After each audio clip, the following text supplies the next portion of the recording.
podcast. It's your girl, Kat. What's up? What's up? What's up? It's D-Town. How you doing today, Kat? I'm good. I'm excited to be here. How about you? Likewise. You know, another day alive. We're making it. Yes. One day at a time. One day at a time, yes. So, welcome to the March Madness. March Madness episode. Yes, we was in the field recently. We know, were. really catching and seeing what was going on. We were in Tuscaloosa, Alabama at Stillman College. Yes. So that was quite the time. We got to see the HBCU Athletic Conference basketball team. They also had the cheer competition, the first ever cheer competition down there in Stillman. And so it was a really dope experience. How did you enjoy yourself, Kat? I did enjoy myself. It was very, very interesting. It was actually really good too to be like around that. And to be kind of behind the scenes, because we got to experience like the press side of everything, and we got to talk to some athletes and some students and some of the staff as well. So it was very interesting, like just being a part of the HBCU culture. Which is something I did not get to experience in college, because I did go to 2 different PWIs, which I know we'll get into a little bit later. But yeah, it was very interesting. It was a good time though. It was a good time. It was on the week. It was the weekend, right? Yes, so we were up there Saturday and Sunday in Tuscaloosa, and the weather was so nice. It's giving summertime. It was giving summertime. The weather is great. I'm loving patio weather. Oh yes, it is. Got a nice little section outside. Okay, because at one point, like, we went to brunch, and I was like, okay, I want to go do my job, but can we just hang out at the and patio have a good time right now and do the patio? But yeah, how was it for you? It was good. I mean, like you said, attending the PWI, but my sister attended HBCU, so I got a portion of that experience growing up, and then going to school in Huntsville, I was at A&M when I wasn't in class, and when I could. So it was nice. It was, and it was my first time going to Stillman's campus, because I've been in Tuscaloosa and been at UA, right? But I didn't have time to go to like Stillman, or it's not something that's a part of it, right? Going to Stillman, so that was really nice to see a HBCU that's like right down the road. It was. And that reminds me, because I did go to the University of Alabama for 2 years. And while I was there, like, we knew the Stillman College was there, but we never really, like, we would see them when we would go out and stuff like that, but we never, like, really got a chance to go and, like, experience, like, the history of the campus and stuff like that. So it was good actually being there and being on location there. Yeah, you learn so much, and it's just, we did. It's so important. HBCUs are so important. Having your press passes and the power is so important as well. Okay. And so it's every institution has their ups and their downs, and so it was really good. They do, because there was a little bit of like, what would we call it? Confusion, but I think that kind of also talks to like the funding for HBCUs and why it's so important that they receive the funding. The HBCU Athletic Conference was actually sponsored by a Black-owned multi owners for the Hope Credit Union. Yes, Hope Credit Union. And then there was another sponsor as well. UEN, the Urban Entertainment Network. I think that's the correct name for it. But it's like they support athletes, especially HBCUs, and broadcasting diverse cultures and things like that. So similar to like what we have going on. Right. We're talking about culture and civic engagement. They talk about culture for their communities. So so the fact that they were able to get those sponsors was great, right? But it still talks to, like, there was a little confusion just about like press and media and passes and different things like that.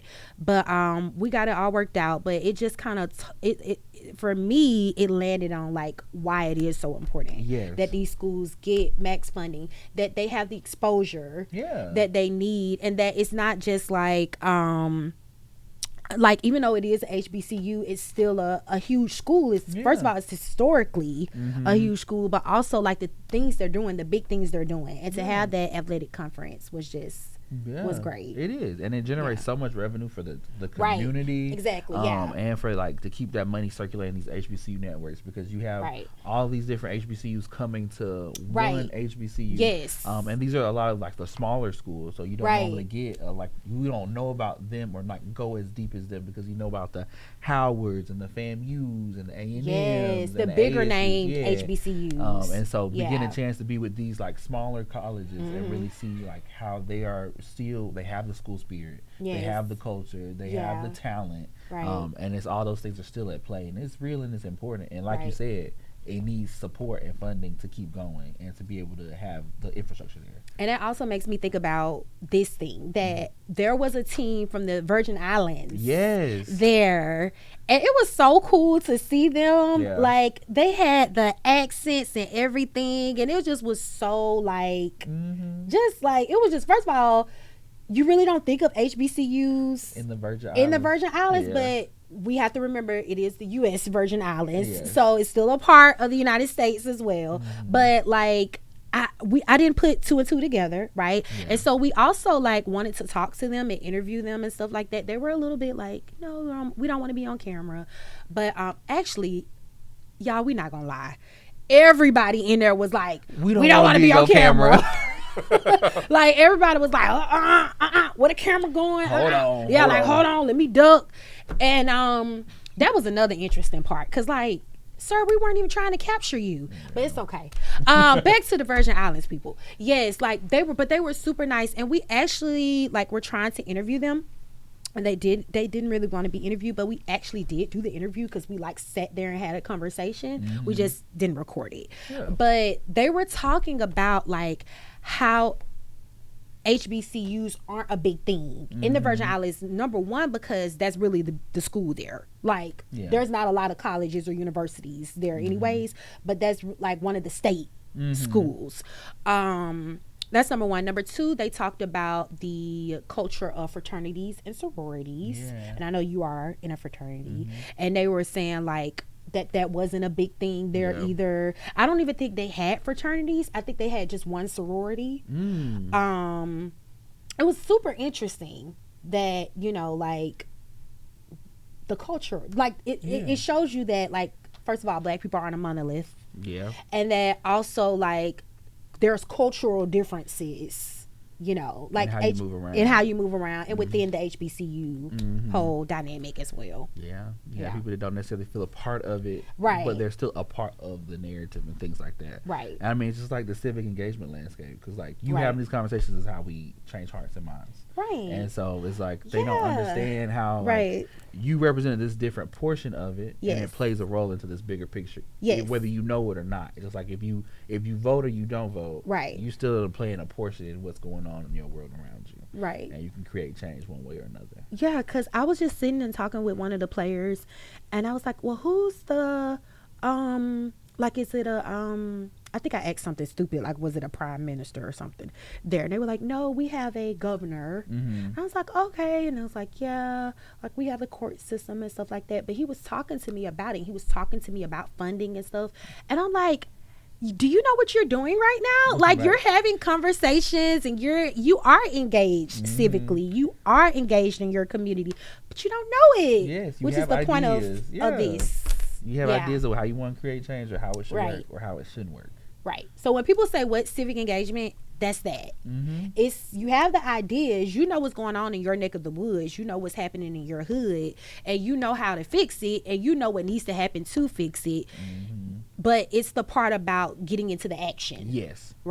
Or even knowing what steps you can take. Because people have a lot of ideas. We have a lot of ideas these days, but we don't really necessarily know where to go with that energy and that time. And then we just keep on scrolling. And so it's that's a big thing. Really taking the time to see what is really important to you and diving deeper in there.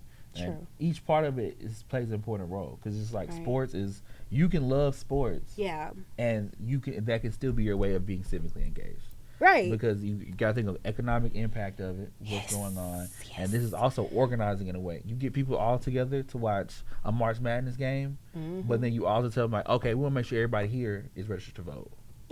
And you know what you think they're gonna say? They're gonna be like, oh man. But when you think about the people, I don't do politics, right? But they're gonna do you every time.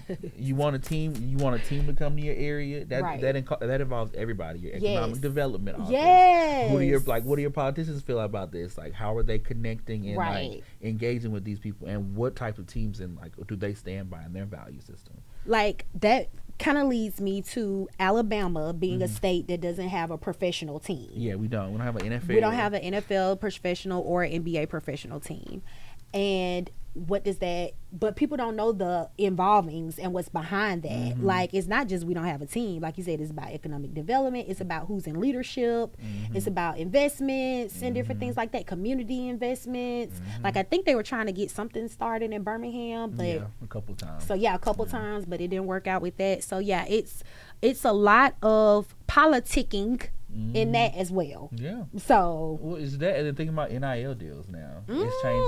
It's changing the landscape of where students are going, what are they doing, and what type of power they have. Because if you are not beholden to just a university for your livelihood, because originally, like, you know, when we was in school, them athletes, they was hustling and making sure they had enough money, and they were still trying to do the work and things like that in hopes of getting signed, in hopes of getting, like, making it to the league. Right. But now with NIL deals, they have the economic independence a little bit earlier. So how does that change your control in the narrative of what's going on in your community? Because now these athletes in college have money to be able to create impact in some way or another. Right. And I am an Alabama fan. I did attend the school, but I'm also a fan. So I don't want to say Roll Tide because I've been disappointed, but Roll Tide.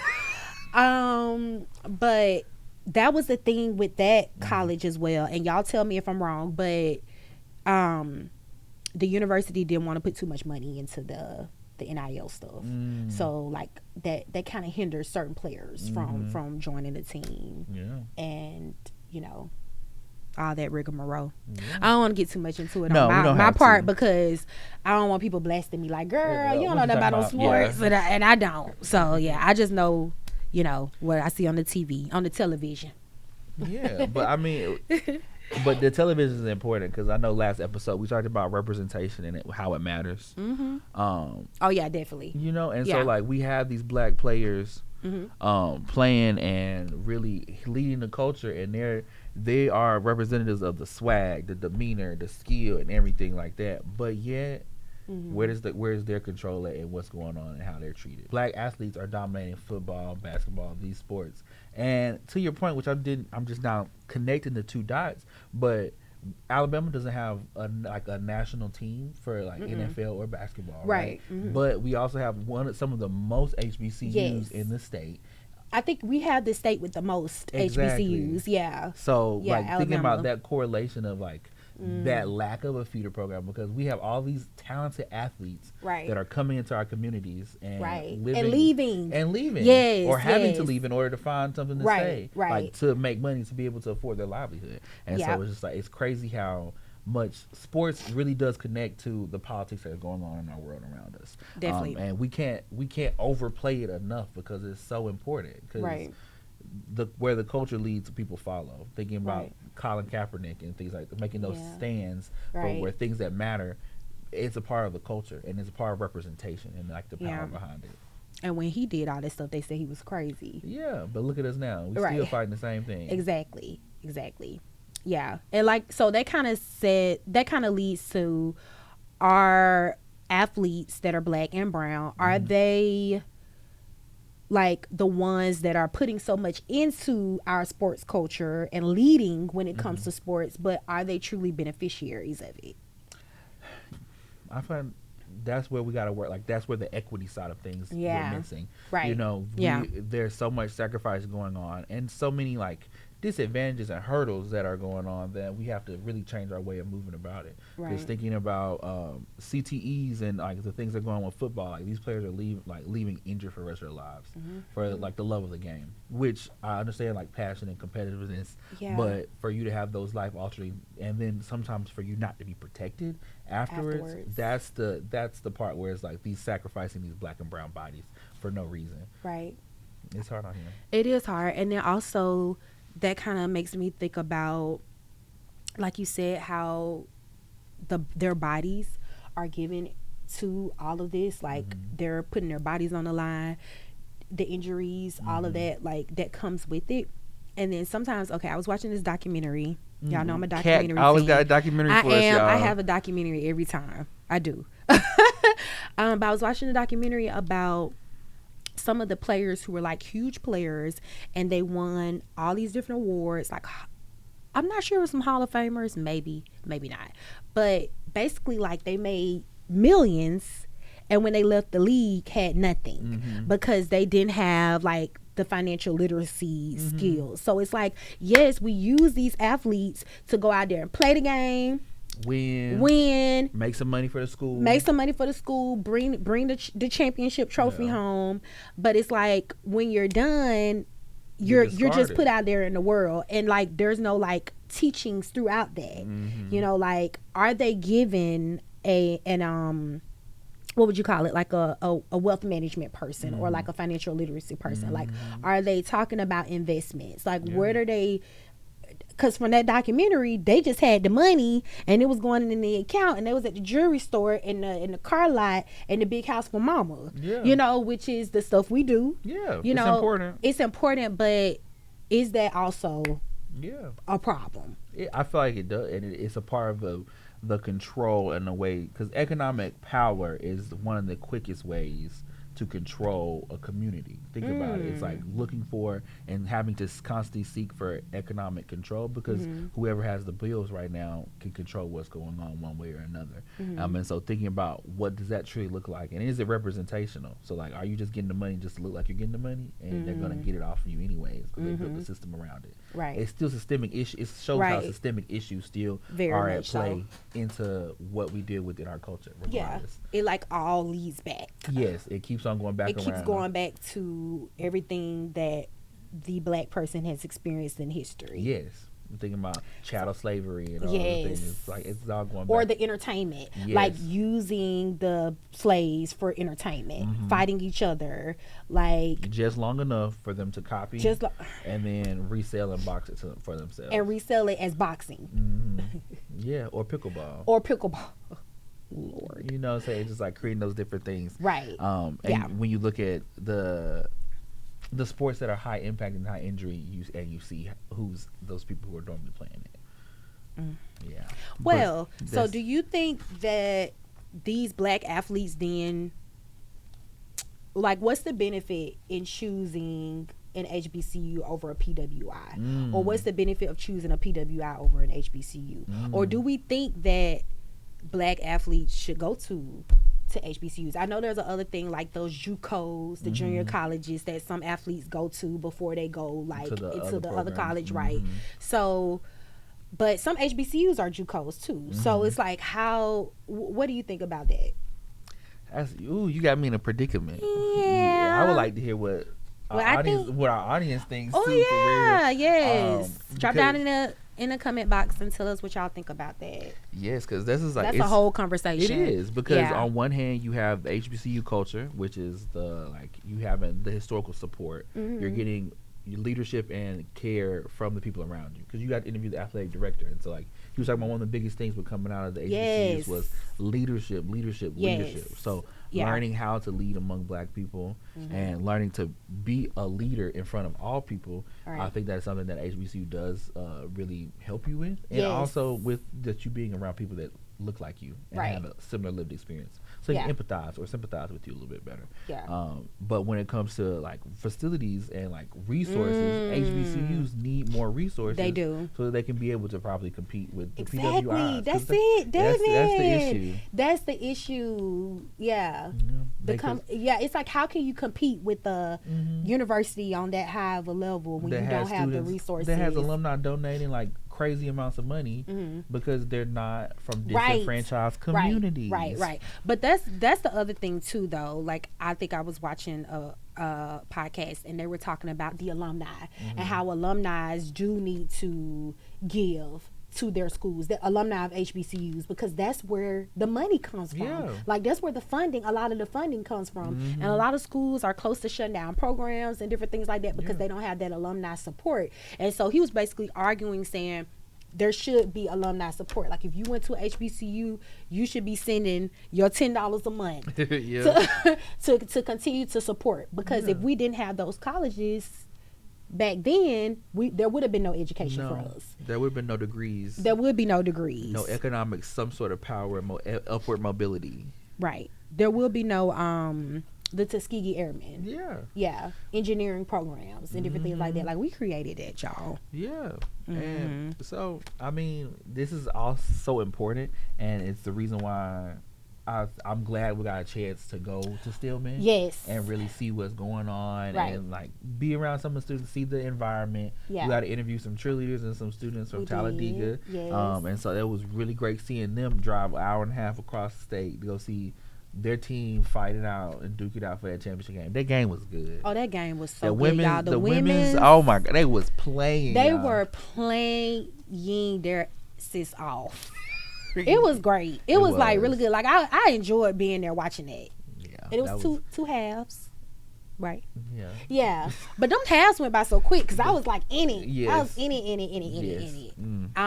It was great. Yes, I did interview the athletic director, Coach Woodle, Coach Terrence Woodle, and like you were saying, he's the athletic director at Stillman College.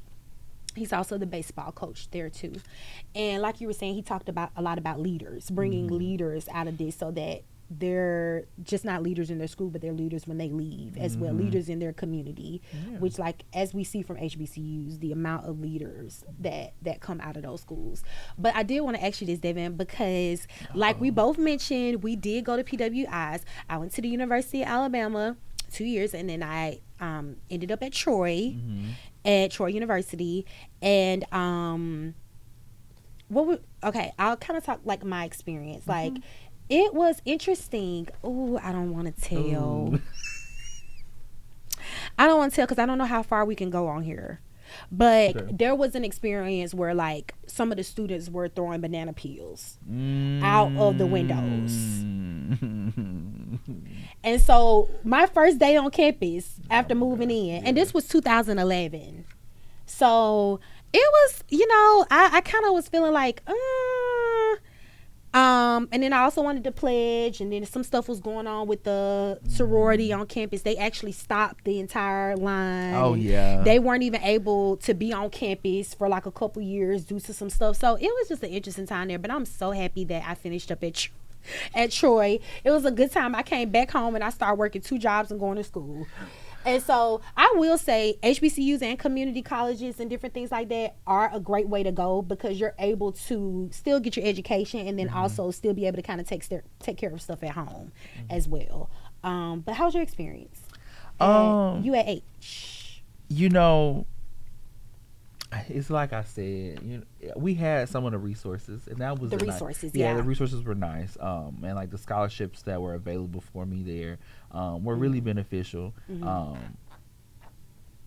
Yes, it's hard. It's hard to say because like also UH was more of a commuter school too, so like a lot of people. It didn't have a lot of culture. It didn't have culture. Like kind of like Troy. Yeah. Because it was a commuter school. Yeah. So like you had homecoming, but it wasn't really a lot going on. Homecoming, yeah. But I did have nice facilities and like nice things going on, and like the funding was coming in for some of the programs.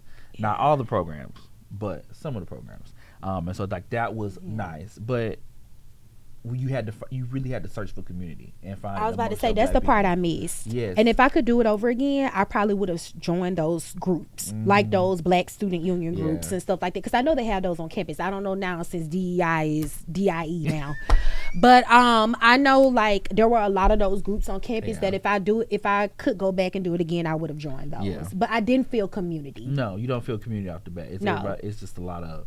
It's a huge campus, a lot of people, and it's just like no real community. And I think I was missing that, which I would have gotten at an HBCU. Exactly. Yeah. And so I was lucky to have Oakwood and Alabama A&M up there. So like, I was meeting people from Oakwood or A&M, and so being able to engage with them. So I would still be able to experience some of the culture, but it just wasn't like I can't rep the Hill like somebody who attended there.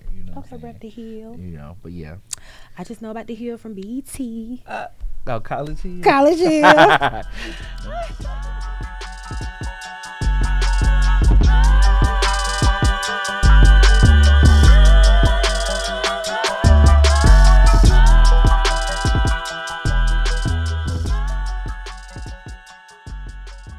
All right, y'all. So this is time for my favorite segment. We are getting ready to shake the table. Devin, give it to us. Okay. Breaking news. Breaking news. All right. It's not really breaking, but it didn't broke a lot. The SAVE Act passed February 11th. I know we in March now, y'all. Yeah. It passed February 11th, and we are still in the fight for what's going on. What does this act really entail? This will require individuals to have passports in order to validate their identity, increasing the amount of voters that can be purged from the rolls, and so many things that could impact our community and the way that our elections are protected right now. There's a lot of court cases going on in those states, across the state. We have Calais going on with Louisiana, and then we even had our Milligan trial. All these things kind of lead into that. It, right. This big bill was that's got passed. So we had one Democrat vote in a agreement, and then 217, my bad, Republicans vote in support of it. So this has been crazy. This is really changing. This could change how U.S. elections look in the future. Right. Do people understand this? No, because I don't think that voting is sexy. It's not. And I don't think they care. And I understand. Well, even this weekend when we went to Stillman and we talked to, who did we talk to about this?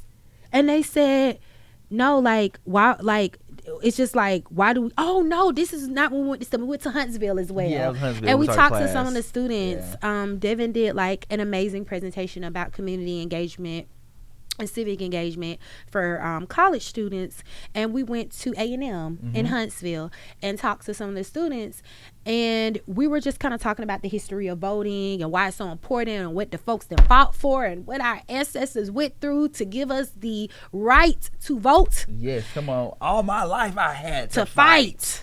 I had to fight my mama. I had to fight my daddy. Okay.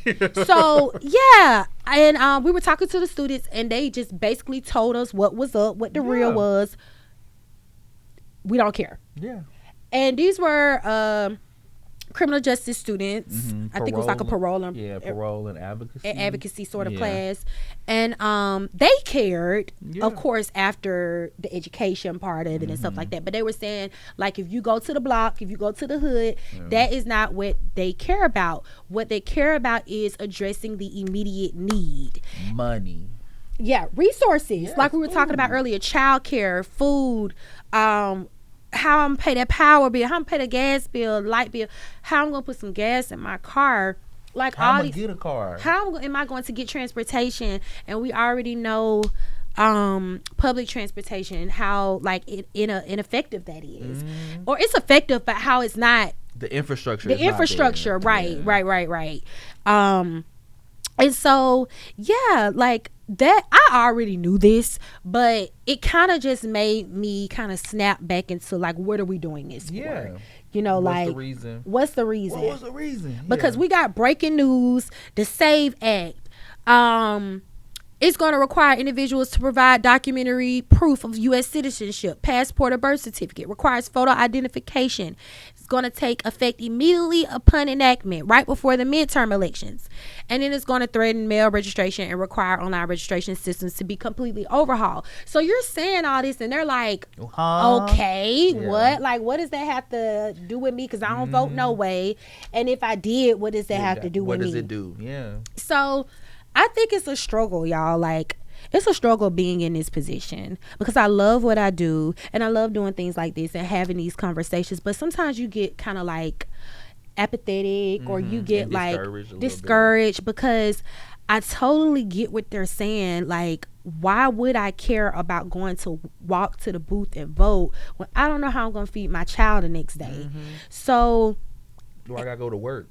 Oh, I have to go to work. Yeah. And it's I get it, but it's how do we find that space where it pulls you in? It pulls you in, and we can find that. I want to know. I'm talking to our audience. I'm talking to everybody that feels this way. How do we find that connection and bridge that gap so that people know how the importance of voting, and then to also meet immediate needs, but find that way to where people know that it matters. Yeah. because we have so many direct resources that are available and that are supposed to be really creating impact and helping fill the gap. And you don't realize that the people that you're voting for and you're electing also help select these programs to get the support that they actually need. So much. Because infrastructure, funding, yes, like for your district and for your community, like community centers, daycare centers that are funded by the county or whatever, or the government. Like, like those are policies. Those are policies. Those are people that are elected. So it does matter, y'all. And it, like I said, it kind of gets hard to have these conversations, but. And because, like you said, like voting is not sexy anymore. It's not that sexy. You don't think about all the other things that are coming with it, you know? Yeah. So it's like you don't know that, okay, if you can't get if you don't have a U.S. passport, you can't do nothing. And the real ID at the airport. Yeah, so you can't even leave to fly to another state. Right. Y'all get your passports. Yeah, but that's not even the issue. We don't need that. Oh, okay. I was about to go on. Okay, can we get some travel outside the country? But right now, can we? Oh, well, right now. We'll talk about that. See, you know what I'm saying? Yeah. That's what I'm saying. So we got to worry about what's going on at home. That's true. I do agree. I'm a big proponent. I do agree with you. Get your passport. You need your passport. I know some girls that's like, you can't even talk to me unless you got a passport. Because where we going? Yeah, that's real. I don't want to go to Texas. No, I don't want to go to Houston. Like, I didn't been there, done that. You want to go to Aspen? There's a cabin. What they say? Fly me out. But no, it's real though. But like, think about that discrepancy, because we know people who can't afford to get no passport and not thinking about no passport. That's true. And then right now, and with it being unsexy, they are essentially creating laws and taxes. Right. That's gonna create a barrier for when you do get ready to vote. Right. And you do care about who's in your community, and if somebody there that is calling out your name or taking money out your community or using it inappropriately. Inappropriately is like the big wasting one. Money. Yes. On what? Yeah. Nothing that's going to help you. It's only to further an agenda that you didn't even know was a part of the agenda. Right. Because while you're driving down the street and you got that big pothole that go boom, boom, boom, boom. And it's like, why are these potholes like, somebody should have been fixed this by now. Guess who handles that? Yeah. That elected representative of that district. And you can't even vote. You can't even choose to pick them no more. Right. You didn't get your passport. Right. So now what we're saying, y'all, is that our ancestors already fought for our right to vote, and what they're doing is, because y'all say the vote don't matter, right? So if it doesn't matter, why are they putting all this different stuff in place to prevent us from voting? They're making it harder to vote. They're trying to do whatever they can to prevent people from voting. So if our vote did not count, or if it didn't matter, why would they be putting in this type of infrastructure to hinder our accessibility to vote? Because it matters. Y'all, I swear, if all the black folks out there went out there and voted of voting age, and Gen Z, honestly, we can do Gen Z, you could change the whole sway of an election. You could change the whole sway of an election. Like, our vote counts and it matters. And then, Devin, let's kind of talk about how this affects Alabama. Yeah. Talk about it, Karen. So, Alabama's Secretary of State instructed county registrars in 2024 to remove more than 3,000 registered voters who had received non-citizen identification numbers by the Department of Homeland Security. But lawsuits by civil rights organizations and the U.S. Department of Justice revealed that the purge included more than 2,000 citizens who were lawfully registered to vote. Nearly 94% of those removed were U.S. citizens. So I don't know if you remember this, but like, I went to vote, not in this last election, but I think it was the midterms elections before the presidential election. And there was like a discrepancy, and there was no discrepancy, but basically like they had purged from the voter roll. Yeah. Like, oh, like your name's not showing up in like, you got to go back out and re-register. Yeah, you got to go to another area because you were purged from like your address and all this different stuff. Yeah. It's happened to me too. Okay. Yeah, our polling location was moved. We stood in line to go vote, and it was his last like primary elections that we had, like, local elections, because local elections impact you more. They matter.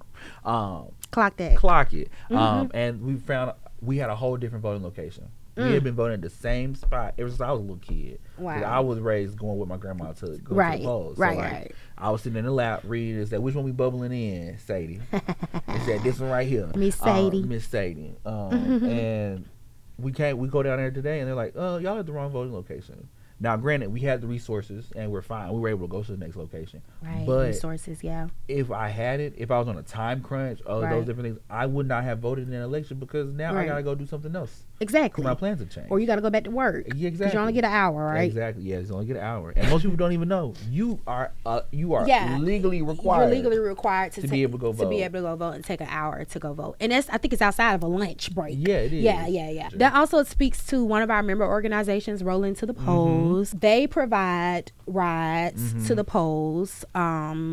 They provide basically if you don't have accessibility to the polls, they do provide that. So check them out.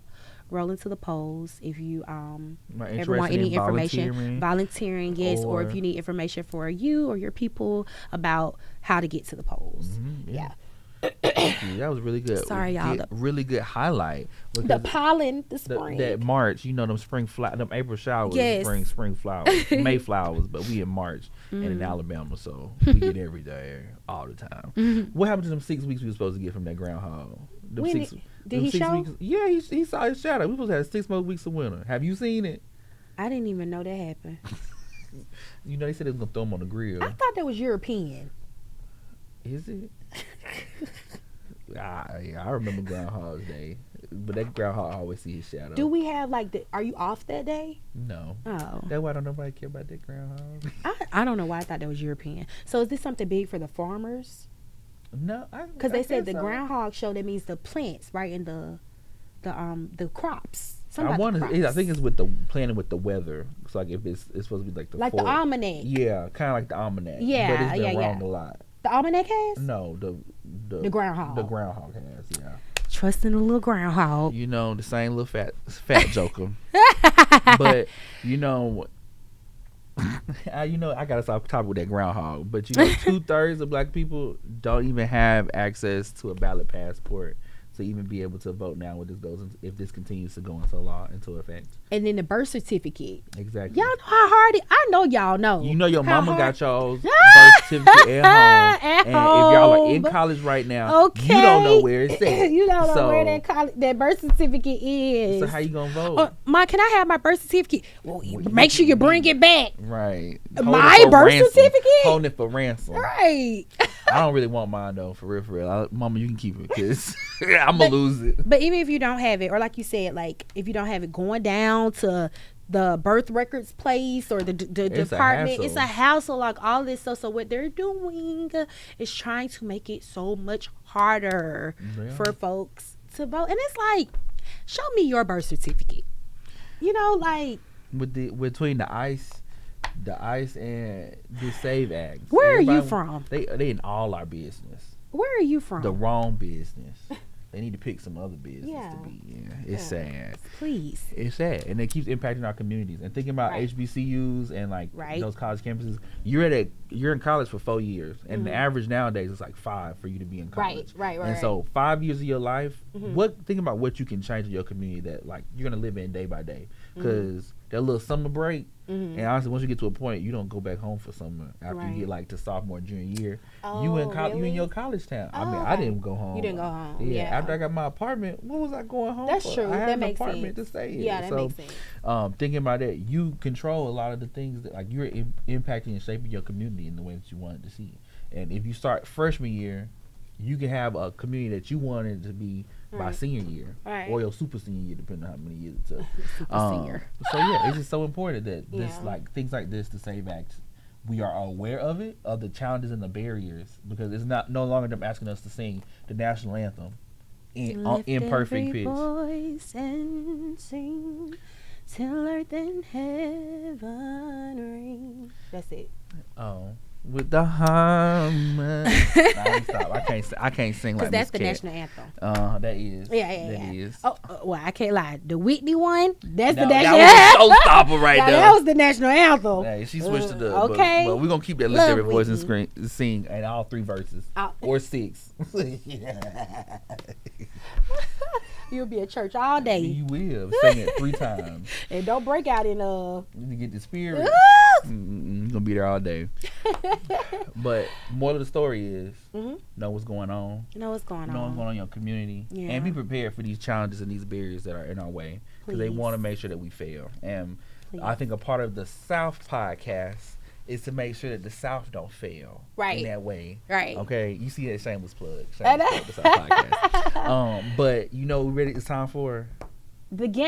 Yes. Keep it or shake it. Keep it or shake it. So viewers, if y'all already know, if y'all listen to our first episode, we have this game called Keep It or Shake It. Me and Kat have a couple of different things that are going from the news and in the community, and we are going to be talking about, are we going to keep it or are we going to shake it? As in we need to shake the table and change up some things. Let's change up some things. All right. You want to go? I'll let you go first, Kat. What you got? What you got for yours? Okay. I think we got these high gas prices.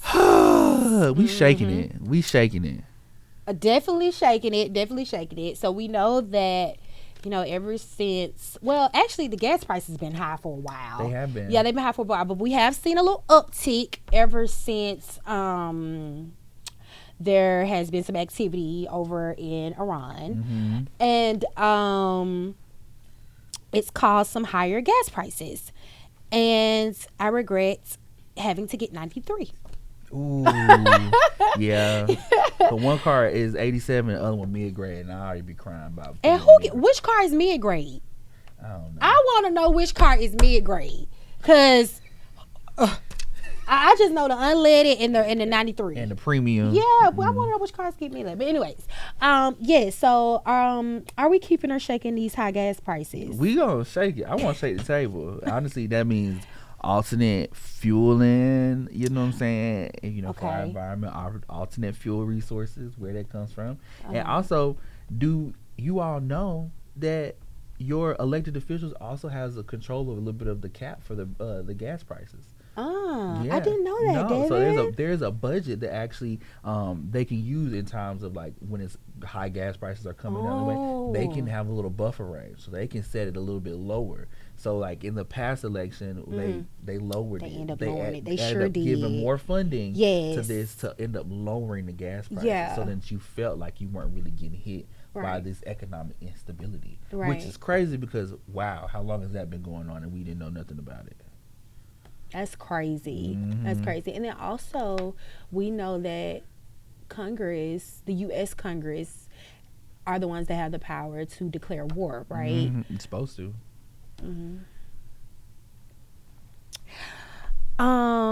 Shabana.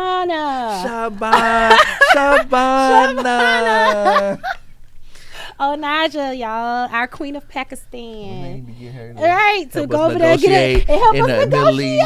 Oh my gosh, we need some help. Look, I'm needing land. Cleaning all of this clean all of this Come on. I need 50K by tomorrow. 100K tomorrow. Yeah, we need on Naja to go do some negotiating. Some real hard negotiating.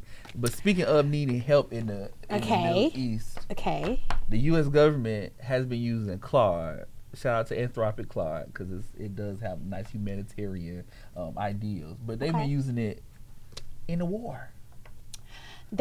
Israel used some intelligence, right? And U.S. Some U.S. They used intelligence from the U.S. Right? They use the AI, use the Anthropic's AI software with some decision making and some of their, like, surveying ability. So so they did really use AI to decide on where they're gonna target. Oh my God! Different areas. Are y'all thinking about what y'all asked ChatGPT last night?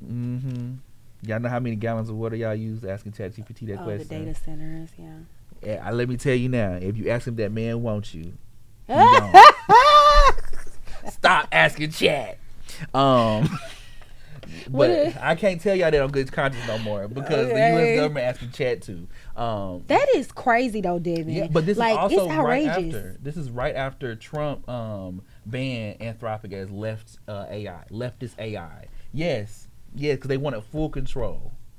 I didn't even know that. That's also that was like a strategic move. It was a yes, like to do that, but for them to take full control over it. But they said no. They did? Yeah, Anthropic said no, and then we still ended up using them with the war efforts. So Anthropic is the owner of like AI of Claude. Okay. Yeah, that's the parent company. Gotcha. Y'all, that is crazy because like, stop telling ChatGPT your sister and your mama name and why I don't get along with my mama and her name. How do your homework? Oh, I wish we had a smidge of this back when I was in school. You know, I'm glad. Because I didn't have no help whatsoever on that thesis. You know what I'm saying? You just out there.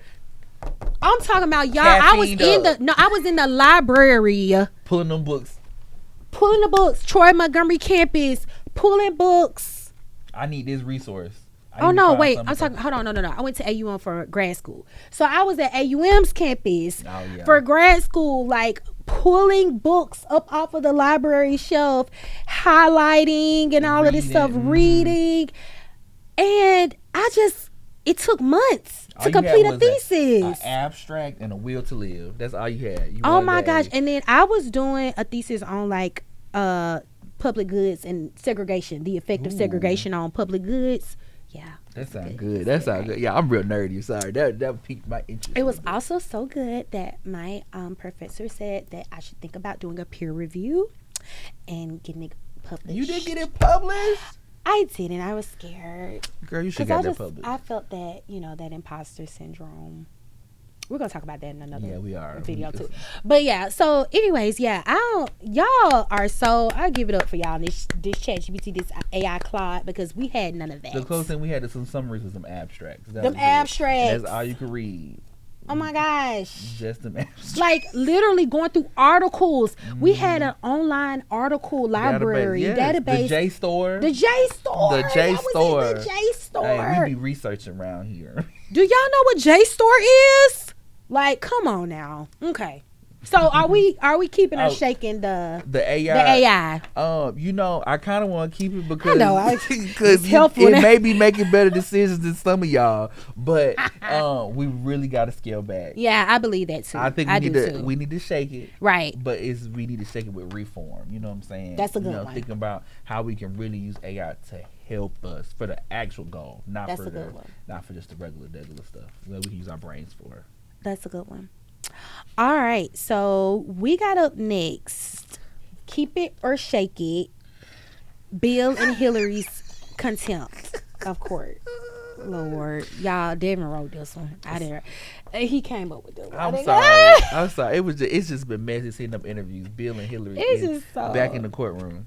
So I know one of the cool things about it is if they are found held in contempt of court, that all of the files will have to be released for public discovery. Wow. Yes. So they would be in contempt for not showing up, right? For their refusal to interview, I think. But I thought they did it. They did part of it, but they said they were going to end it because it's supposed to be a long. Oh, that's true. So because they walked out or they didn't complete it, and they don't come back for their interviews, they'll be held in contempt. Yeah, they could possibly be held in contempt. But if that happens, all of the files have to come out. Released to public. Release them.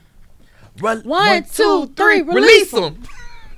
I wish that I could phone and call you up. And big up to her, because baby, she done got a whole studio album. Everything. Yeah, all right. Y'all keep talking about folks. They're making that money on y'all. Create, y'all. Create. Okay, so. Okay. So we don't want to see them in contempt, but we'll keep it because we want all of this. We want all the stuff to come out. We want to know, all of this because that's deep. It is. It's deep. It's sick. It's sick and deep. It's sick and deep. Okay. What you got? My next one. Okay. Technically, I got two, so I'm just gonna do the first one, the good one. Okay. Michael B. Jordan and his Actors Award. Right, he's now in it's with the 5 other people: Will Smith, not Samuel Jackson, Will Smith, Denzel, Forrest Whitaker. They're all been they're the only few black men that have received the Actors Award. So is the Actors Award the Critics' Choice? That's a different one. That's a different one. We're in award season right now. So the Actors Award is just for actors. And so no actresses. No, actors and actresses. Okay. Yeah, Viola Davis actually presented she did. his award to him. So yeah. So the Actors Awards is just for actors, like, and appreciating their talent. Their gotcha. skill. Okay. So there's no like none of the background, the producer awards and all that. Okay, I got you. I get what you're saying. Just the actors. Okay. Yeah, no, that was great. I actually watched it, and when Viola presented it, it was like, yeah, Viola, she was so happy to present that award. Yeah, it was great. And so we're gonna keep that. Yeah, absolutely. We're gonna keep that. Yes, keep shining. But I will highlight that Viola Davis, when she said it, she made a reference to a play that that alludes to the same story that of Michael B. Jordan, but also was a lead character by his what was his name from Sinners? Dang, I can't remember his name. The twins. Not the twins.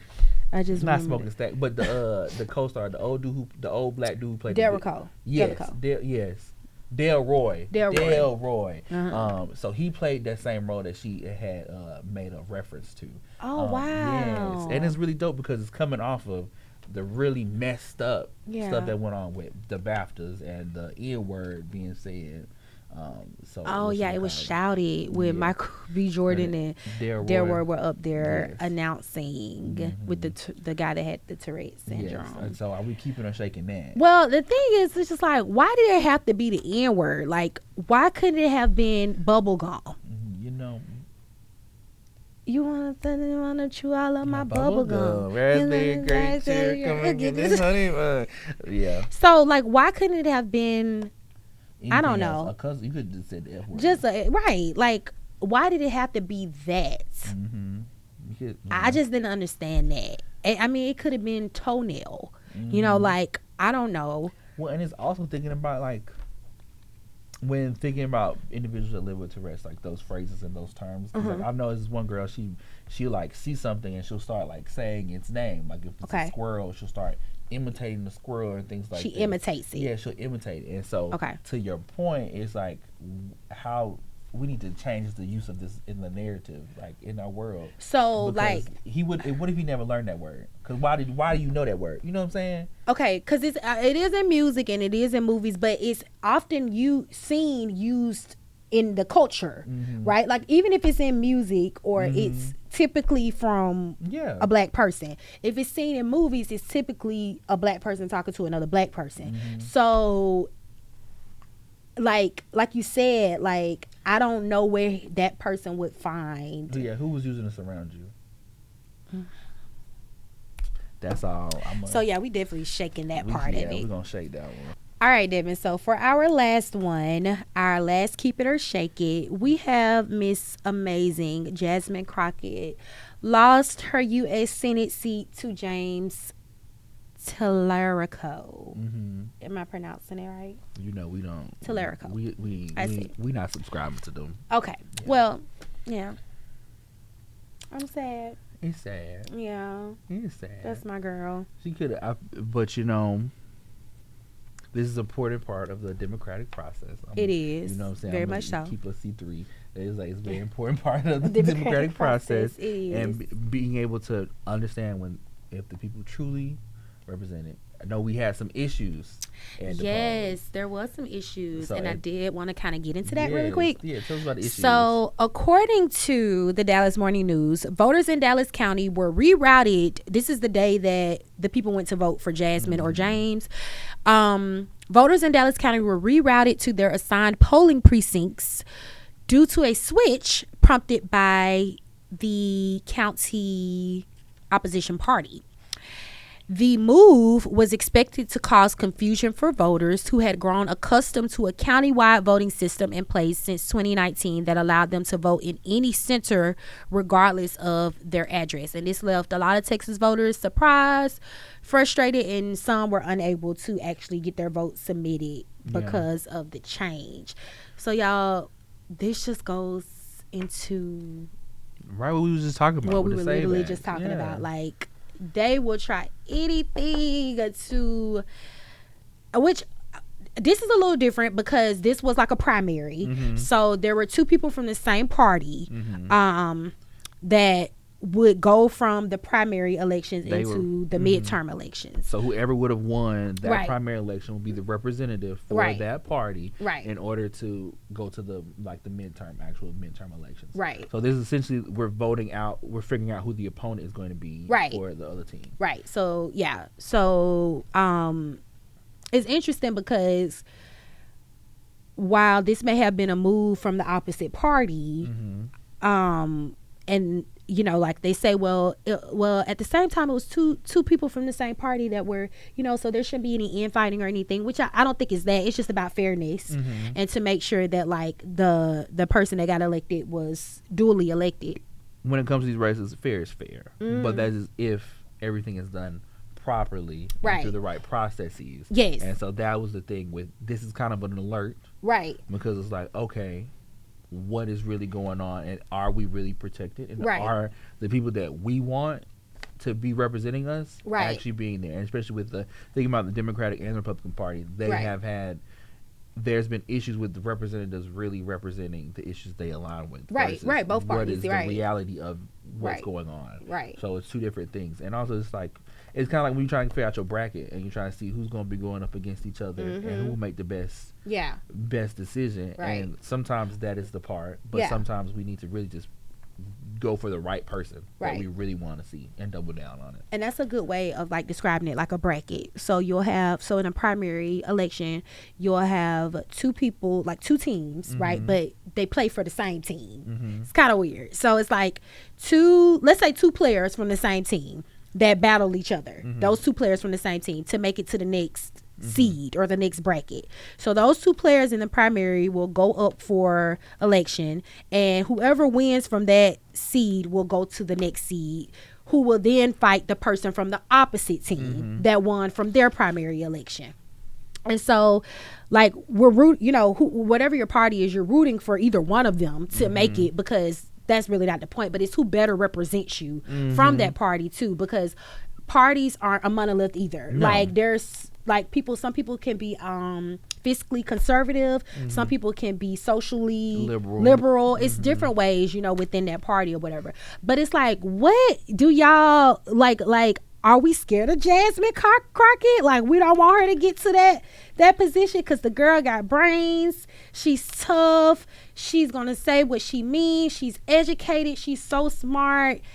And she's a black woman. Yeah. And so we just don't know what the factors were. And I know with her, with a lot of the Texas stuff, she got some really good endorsements. She did. And also thinking about some of her allegiances and some of her responses when it came to Israel. I think that was one of the bigger issues that kind of impacted her election, especially when thinking about the different types of liberals and conservatives out there. Yes. How they lean and how they really, play into that field. Right. That's true. But it's really dope to see. Honestly, it's really highlighting with how they changed it from the county perspective. Yeah, that was very mind-boggling. When you're telling me about this, I'm thinking okay, what if Alabama we had that same situation, because that would possibly increase the ability for people to be able to vote. Accessibility, yes. You can just go anywhere in a city center. Yes. And be able to create. So last minute, they decided to have polling locations assigned to voters. But in this particular county, in Dallas County, that wasn't the move before. For years, people had gotten adjusted to being able to go to any polling location in Dallas County and being able to vote regardless of your address. Yeah. When I read that, I was like, that's access. That's access. Yeah. Wow. And to shut it down. Clink, right. clink. So we keeping her shaking, Miss Jasmine Crockett. I think we keep it because we still got the James person. He's a great candidate as well. So I hope that district does get the representation that they need. So keep that part, but shake really the last minute changes when it comes to elections. Right. Yeah.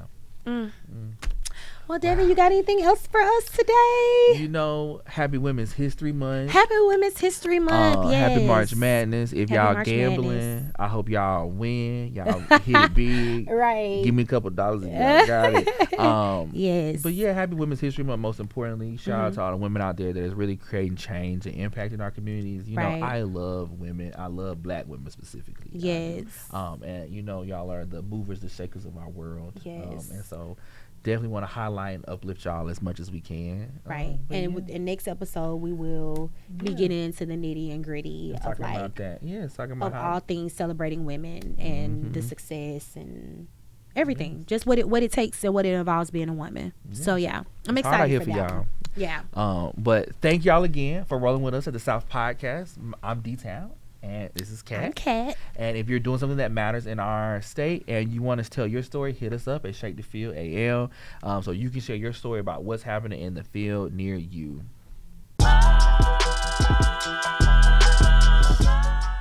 What's up? It's your girl Kat. Shake the Field is a program of Alabama Forward, an organization where we shake up the streets by building power of the people.